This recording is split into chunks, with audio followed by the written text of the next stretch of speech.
Have you ever been humiliated in front of other people? Maybe at work, maybe at school, maybe at a family dinner where everyone suddenly went silent after someone made a joke about you.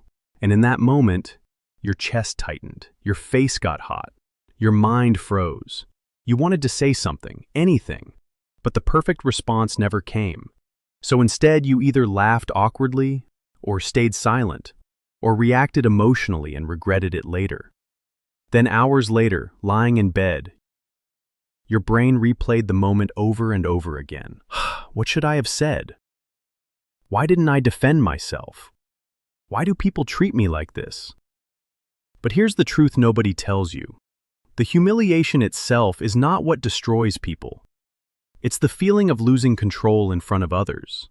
And once you understand that, everything changes, because powerful people are not respected because they are loud. They are respected because they remain grounded when everyone else loses composure. Today, I'm going to show you exactly how strong people handle public humiliation, without begging for approval, without starting drama, and without losing their dignity. And once you understand this, people will never look at you the same way again. First, you need to understand something important. Most people who humiliate others publicly are not strong. They are insecure people searching for power. Think about it. Confident people rarely need to embarrass others. They don't need attention from the room. They don't need to dominate conversations. They don't need to make someone feel small just to feel important. Only weak people do that. A person who constantly mocks others is usually fighting something inside themselves. Maybe jealousy. Maybe insecurity.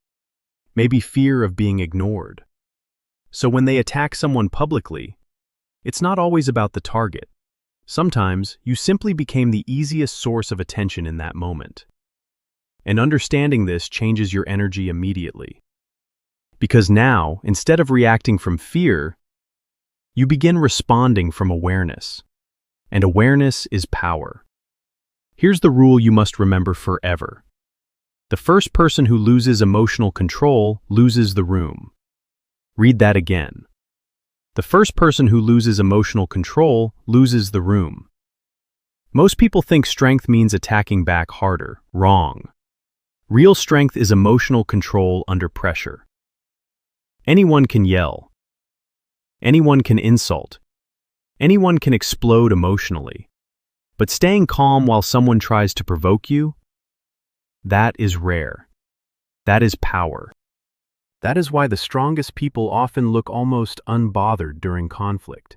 Not because they feel nothing, but because they understand something deeper. Emotional reactions give your enemy control over your state of mind. And once someone controls your emotions, they control the interaction. So the next time someone humiliates you publicly, your first job is not to defend yourself.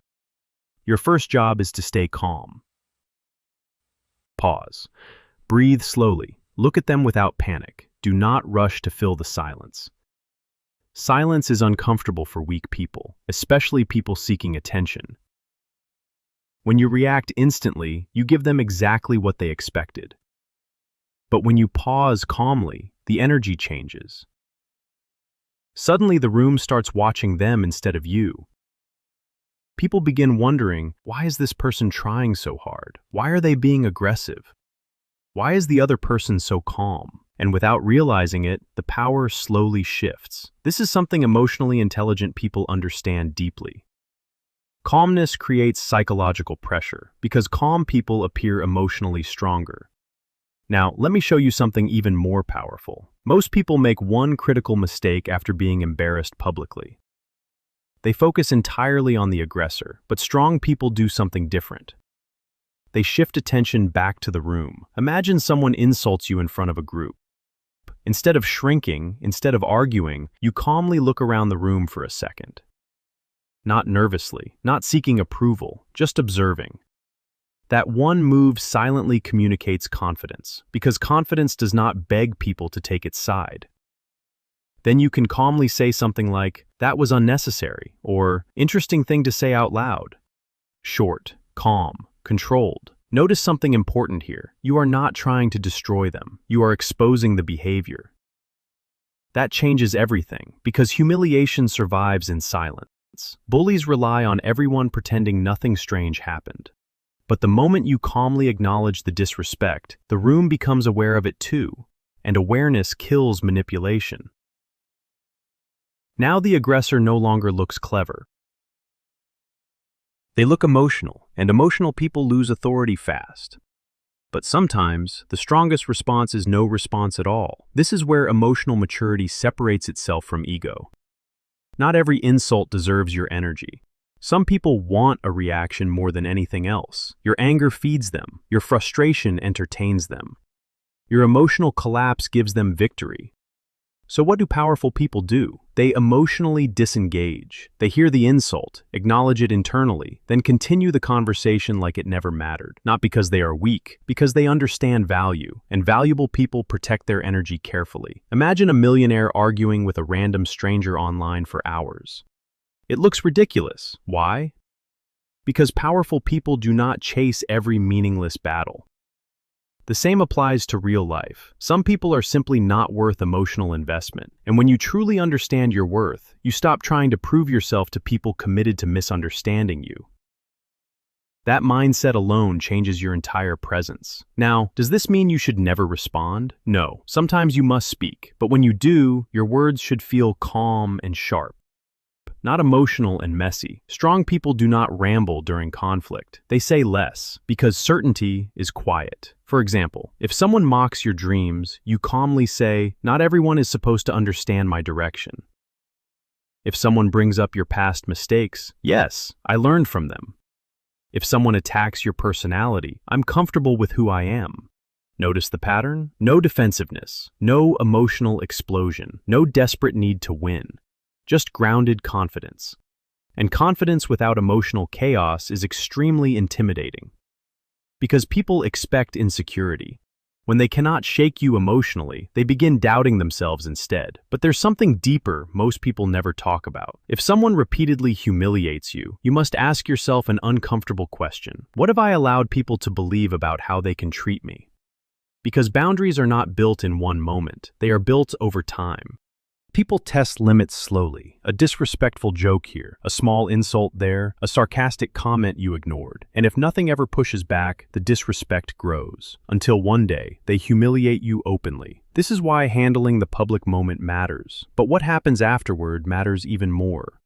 Sometimes you need a private conversation. Not emotional, not dramatic, clear, simple, direct. You look them in the eye and say, "What happened earlier cannot happen again." That's it. No speech, no threats, no begging, just clarity. Because emotionally strong people communicate boundaries clearly. Weak people hint. Strong people communicate directly. And surprisingly, most bullies back down when they meet calm certainty. Because deep down, they were expecting fear, not self-respect. Now listen carefully to this part. Your goal in life is not to become untouchable. That's impossible. People will judge you, criticize you, mock you, no matter how good you become. The goal is not avoiding disrespect forever. The goal is becoming emotionally stable enough that disrespect no longer controls your identity. That is freedom. When someone humiliates you publicly and you remain grounded, you send a message without saying much. You tell the room, "My value does not collapse because someone spoke badly about me."